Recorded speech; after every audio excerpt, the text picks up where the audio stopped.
Hello everyone, kumusta? This is Luisa, and on today's video, I am going to be doing a one brand makeup look using Essence Cosmetics. So obviously, I'm wearing a full face of Essence Cosmetics. It's actually not my first time filming this video. I tried filming it before, so it's not going to be my first impressions on the product. Too bad, because it was my first time actually trying out Essence Cosmetics in general. However, the filming that I did a few days ago was a fail because my microphone failed me the last time, so the video that I did is unusable. So I'm refilming it now, hoping that everything will work out fine. So if you guys want to know how I did this makeup look using Essence Cosmetics, as well as my thoughts on each of the products that I used on my face, then do keep on watching. First and foremost, I'm gonna show you the before, how my skin looks like. Obviously, I don't have perfect skin. I have hyperpigmentations and active breakouts all over my skin. So obviously, I don't have perfect skin. So before I started applying the makeup on my face, I already applied my skincare, the usual 10-step Korean skincare routine, which I will be linking somewhere there. And I also primed my face using a priming water from Makeup Revolution. I couldn't find a primer from Essence on the Wilco website, so I just went ahead and used my own. Now for foundation, I used the Essence Camouflage 2-in-1 Makeup and Concealer. So I'm not actually gonna talk you through my thoughts on this particular video because I already made a separate video about this particular foundation. So if you guys are interested, you can just watch that one. But overall, I like this foundation. It gives me a good medium coverage and it's a bit lighter than my skin tone, but I can make it work with bronzer and everything else. Now next, let's move on to concealer, and the concealer that I got is this one right here. This is the Essence Camouflage Full Cover Concealer, and it's the matching concealer for the foundation. And this one, I actually got in the shade number 10, Nude. So kung light na yung isa, mas light pa to. Ewan ko kung anong possess sa akin. Feeling ko ganun ako ka-light.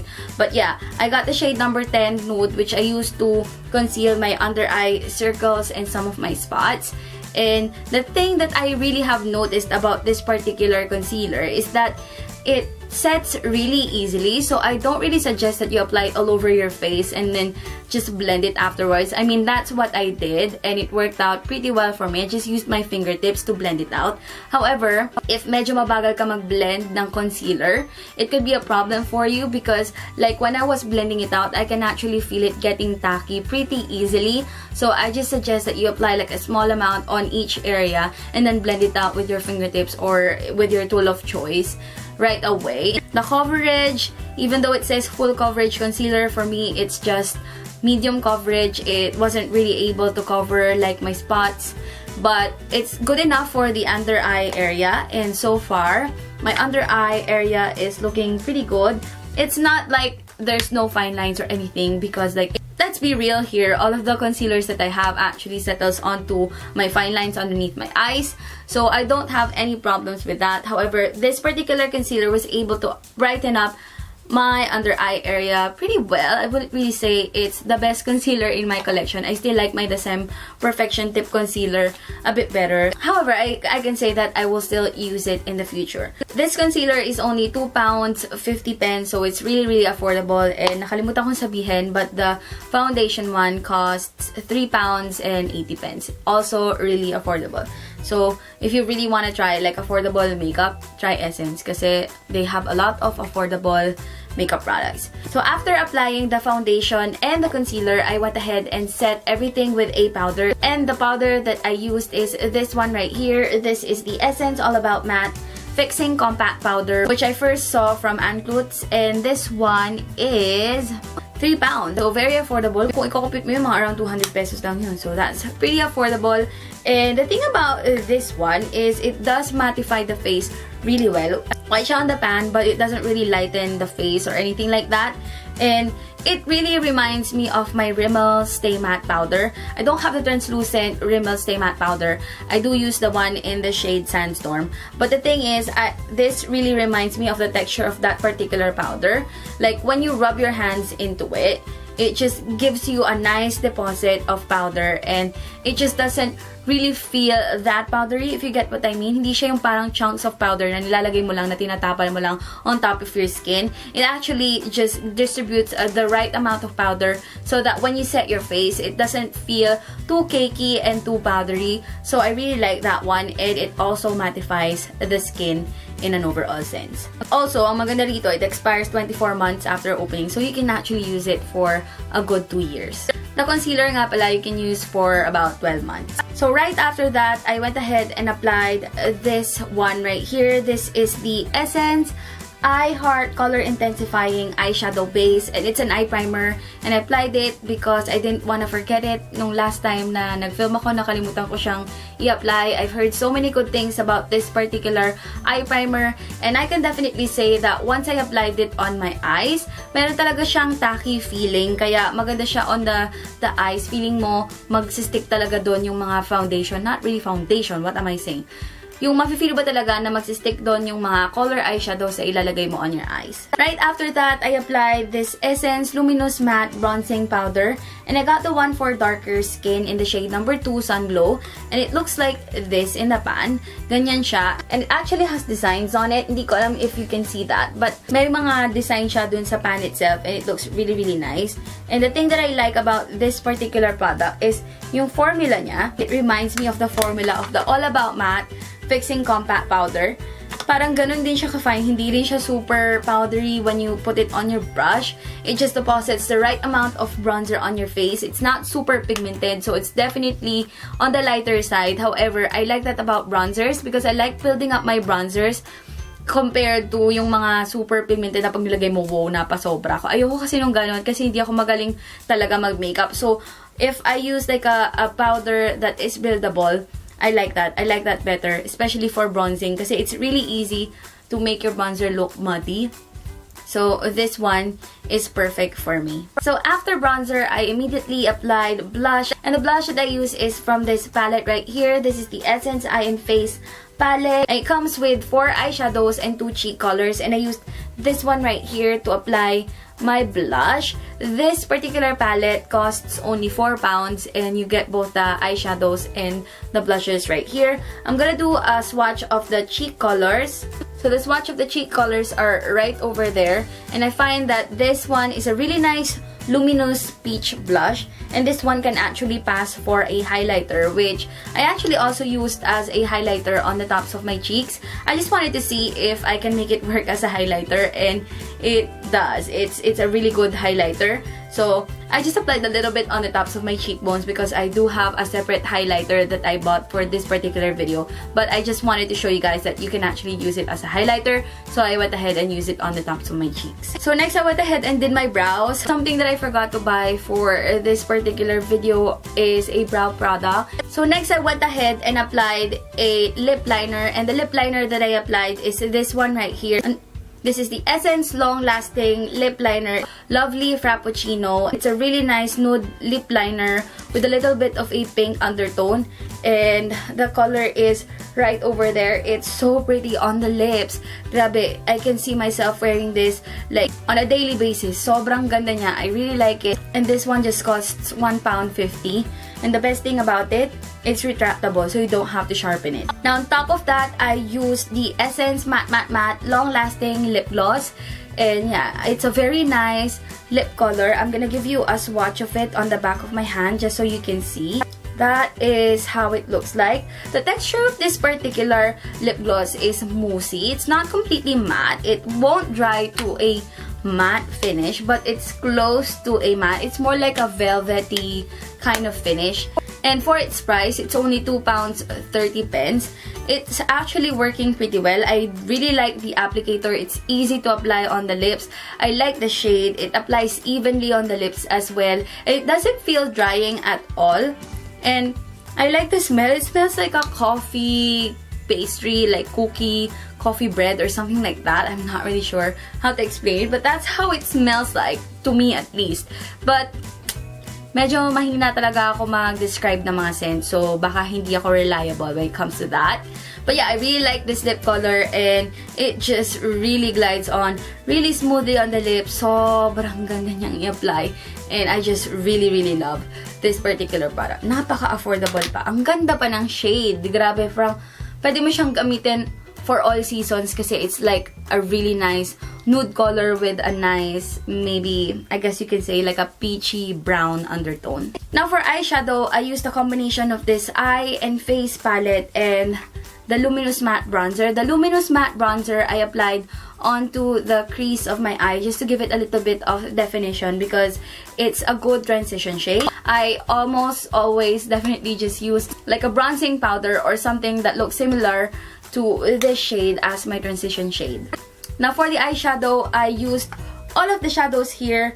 First, I used this taupey brown right over here to apply it onto my crease area just to give it a little bit of more definition. It's definitely like a coffee, no, not really a coffee, but a taupey brown shade. It's more on the cooler undertone and it just gives my eyes a nice definition, definitely. And hindi siya mahirap i-blend. The swatch is right there. It's just a very subtle, like cool tone taupey brown, and it just looks really nice, especially on the crease area, just to give your eyes a little bit more definition. And then after applying the bronzer and that taupey shade, I went ahead with this pink shade right here, which is probably my favorite shade out of all the eyeshadow shades that I have here. I'm gonna give you a swatch, but I'm not sure if this swatch will give it justice because this particular eyeshadow actually has like gold glitters on it. I know it's pink, but it has gold glitters on it. So it looks like a peachy pink when you apply it on your eyes. Especially when you just use your fingertips to apply it on your eyes. It just comes out really better and it's very pigmented and I just really like the gold specks in it. It has a really nice effect on the eyelids. I'm gonna come in closer hoping that you can see the eyeshadows better. So yeah, that is how the eyeshadow looks like. Next, I also went ahead and used that darker brown just to give my outer V a little bit more definition and it just worked out really well. It's quite pigmented. I'm gonna go and show you a swatch of this one on the back of my arm and it just looks like that. So definitely, bakit ko ba dun nilalagay? Dapat dito sa may baba. But definitely, it's a good like dark brown shade to just give your eyes a little bit more darkness, for a little bit of smokiness, I guess you can say. And yeah, it just worked out fine for what I'm trying to do. Now, this one right here, I'm not actually very impressed. Like I said, I already tried this before, so I didn't even like have a lot of expectations for this one as an eyeshadow. But I guess you can say that there is a use for shadows like this one from time to time. You can actually use it for your brow bone or anything like that. But if you want like a strong deposit of color onto your eyes and make it like your main eyeshadow color, I don't think it's gonna work well because it just gives like a natural glow to the eyes. However, it doesn't really deposit that much color. I mean, you would think that it would because it's a pretty light shade, but when I tried using this before on my inner corners, wala masyadong effect. I didn't really like it. So what I did with this particular eyeshadow is just I applied it onto the center of my lids just to give it a little bit of that glowy effect. Kasi nga, diba, pink siya. Tapos ilagyan ko lang siya nun para may konting dimension yung eyeshadow. So overall, I really like this palette right here. Maganda lahat, except I would say this one I'm not fully impressed with, pero it's still a good eyeshadow. The shadows here are a little bit powdery, but what do you expect? They're just 4 pounds, so magrereklamo ka pa ba? Now, one thing that I forgot to mention is I also applied the separate highlighter, and the highlighter that I use to finish this look is this one right here. This is the Essence Prismatic Rainbow Glow Highlighter, and as you guys know, rainbow highlighters were all the rage over the past few months. And the thing about this one is that you don't apply it like single color at the time. You swirl your brush around and it creates a nice highlight shade. I don't know if you can tell, that's the swatch right there. I'm gonna put a little bit on the back of my hand so you can see. And it's just a really nice subtle highlight onto the face. This one I used on my cheekbones, the tip of my nose, and onto my lip area. And it works really well.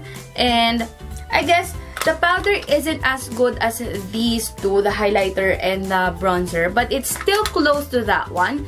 It's not super powdery.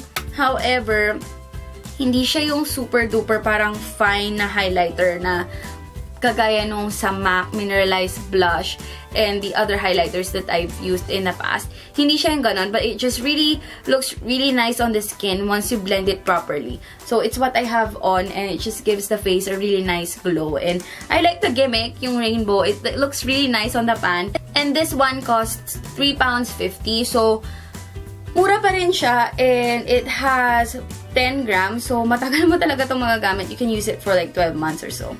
So following that, I applied this Essence Instant Matte Makeup Setting Spray. And this one is just a setting spray. It just helps melt the makeup and make it one with your skin, you know, and it's supposed to keep your face matte. I don't know if it's gonna make it matte, but it does leave a good finish onto my skin.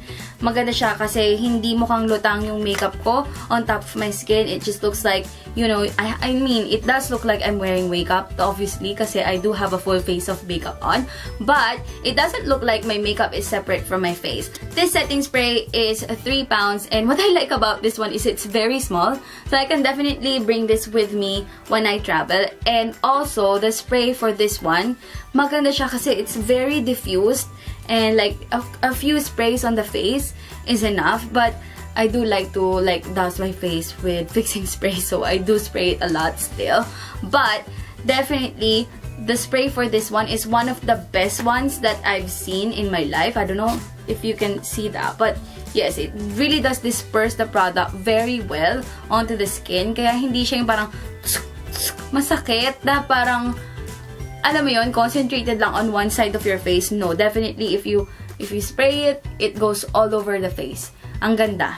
Now for eyeliner, I used this one right here. This is the Essence Kajal Pencil, and I have it in the shade number 8 Teddy, and it's just a regular eyeliner. And brown yung kinuha ko kasi I do have a lot of blacks in my collection already, and I thought I would grow my brown eyeliner collection because that's something that I'm really obsessed with these days.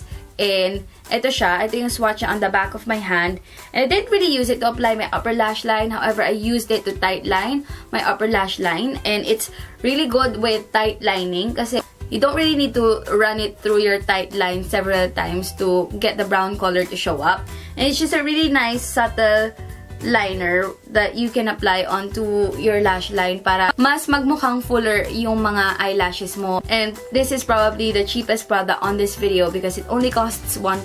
Now lastly, I used this mascara right here. This is the Essence Volume Stylist 18-Hour Curl and Hold Mascara with Micro Styling Waxes. And I've heard so many good reviews about like Essence mascaras, especially yung Lash Princess mascara nila. I almost got that one, but I saw this one, it looked like a new product, so I thought, why not try it out? And it does volumize the lashes, and initially it does make the eyelashes look like it's curled. However, it doesn't keep the lashes curled, unfortunately. So I'm quite disappointed with that. I was expecting more from Essence mascaras. However, it's not too bad. It's just £3 anyway. I can still use it as my daily mascara. However, you know, it's not like a life-changing product like I was expecting it to be. But overall, like, it's a so-so product. So yes, this is the full face of Essence makeup on. Overall, I would have to say that I'm really pleased with most of the products that I tried on this particular haul. Ang hindi lang ako na-impress talaga is with the concealer and the mascara. The rest, I'm pretty happy with, and I will definitely use them again.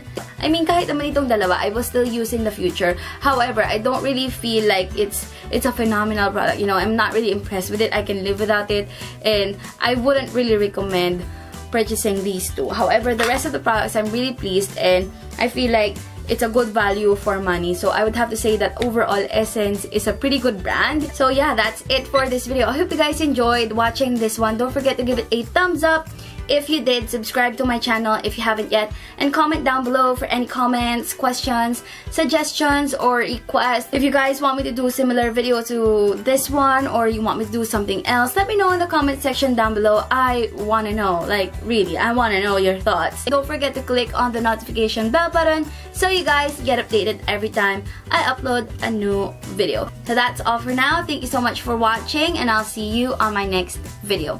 Annyeong!